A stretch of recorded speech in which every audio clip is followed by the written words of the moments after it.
Hemp. Hello, beautiful people. It is Alex Mackenzie. Welcome to another episode of an experiment called Life with Alex Mackenzie. Said my name first. You're supposed to say it second, stupid. All right, everybody. First order of business. Recap last weekend. So last weekend we were in Kamloops and Oliver. Those are the shows we did. Phenomenal. Kamloops. One of the funnest shows I've done in a while. I mean, I feel like I keep saying that every weekend, which is great. That means they're doing good. It was at the FE Arts Collective. It's very like a small, intimate room, about 90 people. Beautiful stage, very good lighting. Just had a great time. It was one of the, it was probably the longest I've ever riffed on stage. Yeah, probably successfully. Like, it was just like the opening 10 minutes of the show. I got to go back and watch the footage because there'll definitely be some good stuff I can pull off of there and then use for social media. But it was like you just got in this pocket with the crowd where you didn't even have to, like, I wasn't doing jokes. I wasn't, I guess you're doing jokes, but like not like your prepared material is what you're not doing. And it felt so organic. It felt nice. It felt comfortable. Just really connected with the crowd. And it's very, very exciting whenever you get the chance to do that. Yeah. And it was good, man. It made me feel fun, made me feel like a really good comic, which was great. The one thing, it is very, very hard to go back into prepared material after riffing. Because when you're riffing, it's usually like about the room, the town, the people, like just what's happening live there. And people love that. Like the quality of the jokes can be, I would say, like 1/5 as good as your prepared material to get the same laugh. Like if it's just live and organic, people, they give you a lot more leash, you know, they're a lot more leeway with what they're laughing at. So then when you go back into prepared material, it's almost like, it's like hitting play on the jukebox, you know? They're like, oh, here we go. This guy's going to tell the jokes that he's already thought of. And you can feel the disconnect kind of happen. Probably as you get better, that's probably a skill you learn doing the craft, is like always making it seem super organic and like you're just thinking of it on the spot. So that was a ton of fun. Had some good crowd work. Oliver was the next night. That show went very well as well. I was very happy with it. Finley came out on stage. It was good. That was at the Venables Theater. Beautiful venue. It was absolutely gorgeous. Had an amazing sound guy. That's one of like my pet peeves in comedy is sound guys. I just find it, because a lot of time they make me feel stupid. Did I already bitch about this? So one thing I complain about, they make me feel stupid because I want to run through the show with them a bunch and be like, hey, you know, like here's the order, here's how it's all going to go. And they're like, dude, it's comedy. Like there's just music and lighting. So we just shut the lights off, play the music, turn the lights back on, shut the music off. And I'm like, okay. And the amount of times people mess that up, it's phenomenal. This guy, he did it all. It was amazing. Dave, I think his name was. He was great. You know, potentially we got to get Dave on tour, you know, when we're a big boy and we got all the resources, we can just, you know, hire our own sound guy, bring him on tour, get all that going. So yeah, shows were really good. Tons of fun. Aaron Aria, my opener, he crushed on both shows. Always happy to have him with me.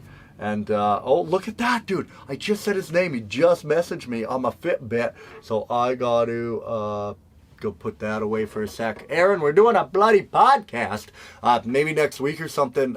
Is he with us? No, this week we're going to Vancouver. So we're up in Prince George right now. We came home having a cup of coffee. My dad needed a ride home. So I met him in Kelowna and drove him up here to PG, which is cool because now I get to spend a bit of time with my friends and family. So we're hanging out with my niece and nephew. Right now I'm outside the pool where my niece is in there swimming with her friend. Dude, that was so funny. I had to go and pick up. So my niece is like, Uncle, can you take me to the pool, please? Like, drive me and my friend. I'm like, yeah, sure. Like, I'll drive you. So then she gets a hold of her friend, and her friend's like, yeah, come get me. So then now I show up at her friend's house in the RV, and just white van, and I pull in, and the father is sitting there in the driveway, and he's just like, what the hell is going on here? And then I get out, and you're like, hi, I'm here to get your daughter. And it's just like, dude, this is the creepiest thing. I'm not letting you go with my daughter go with some dude in a white van. This is the start of like, it just wasn't even thinking and thought he was going to go play with her. She was going to go play with her friends. Started like a Dateline ad. The first 48. Would you let your kid get into a van? Yeah. So that was very funny. Anyway, always feel so awkward and creepy. Yeah, so they're in there playing at the pool right now, splish splash, having a bath. I'm out here doing work. We're getting the Hungry for Laughs comedy tour ready. Very exciting, dude. I think our shows are going to be launching June 19th and June 16th. Those are basically the dates. Should have a bunch of the shows launched by then. Tickets on sale. Biggest tour I've ever produced. We're doing 8 different cities. Total tickets we're looking to sell. I think it's like, over 5,000 tickets we're trying to sell. Yeah, we got the comedians, we got a foot archer, we got a magician, we got it all. It is going to be the best. We're doing our first arena, November 18th, CN Center in Prince George. That's 2,800 seats for that one. That's a big boy one. So yeah, we're getting a lot of that done. It's very exciting. Graphic kits are done. Getting ready to get the marketing set up. We're just doing the ticketing contracts with the venues. We already have the dates all set up.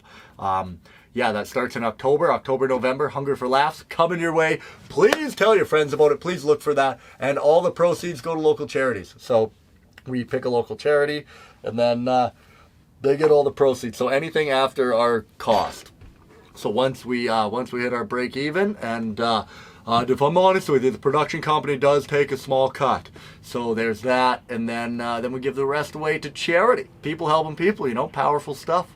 So very, very exciting to do all of that stuff. And then, this weekend we got the corporate in Vancouver. So we're doing a corporate event for New Floors.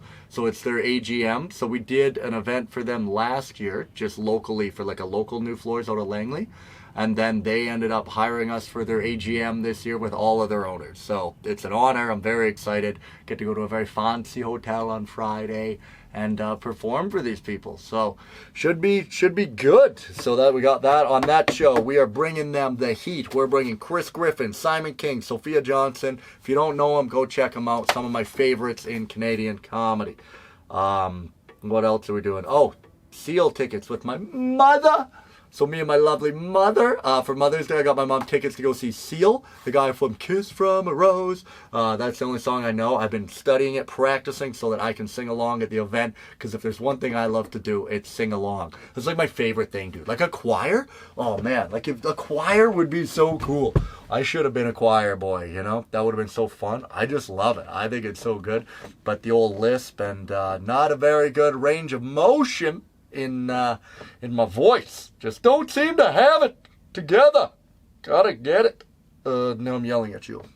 So, gonna take my mother to go see ECL. It's funny, I bought my dad a ticket for the show. My dad, not a fan. My dad just, it's so hard to get him to do anything, He's a very reserved man. To give you an idea, we did that show in 100 Mile. My father was in 100 Mile for the show, and he just stayed at the hotel room. He's like, yeah, I'd, rather watch the highlights of reruns or something than my son do his craft. But I think he earned it. My dad worked his ass off his whole life raising us kids. He can put his feet up now and kick back. Yeah. So anyway, ECL tickets with my mother. Now, what was it? Something I wanted to talk about was confidence. So I am feeling, that was pretty sick for those of you on video. You see that? I can't believe that closed like that. I just flipped my book through the air that was open, and then it perfectly closed. So, now I fumble it on the floor.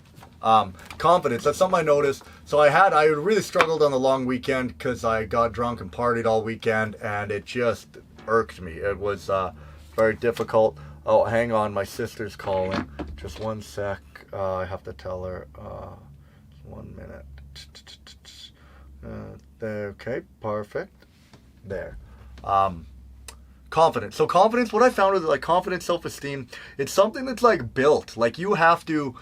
You can say whatever you want to say. You can try and trick yourself into being confident, chin up, chest out, those things.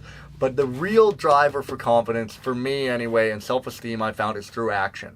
Anytime I take an action towards the person I want to be, then to me that shows like that I do want to be that person. That's a vote in that direction. And then I just build confidence from it, man. Like, so like when I wake up and I do my writing and I post my TikTok or my joke I'm doing that day, when I do my business emails, when I review my marketing, when I, what else are things I do? When I meditate, when I go to the gym, when I fast, when I stick to my intermittent fasting, when I get 8 hours sleep, and I do all the things I say I'm going to do, then you're like, okay, like I am who I want to be, or I am who I think I am, or who I should be.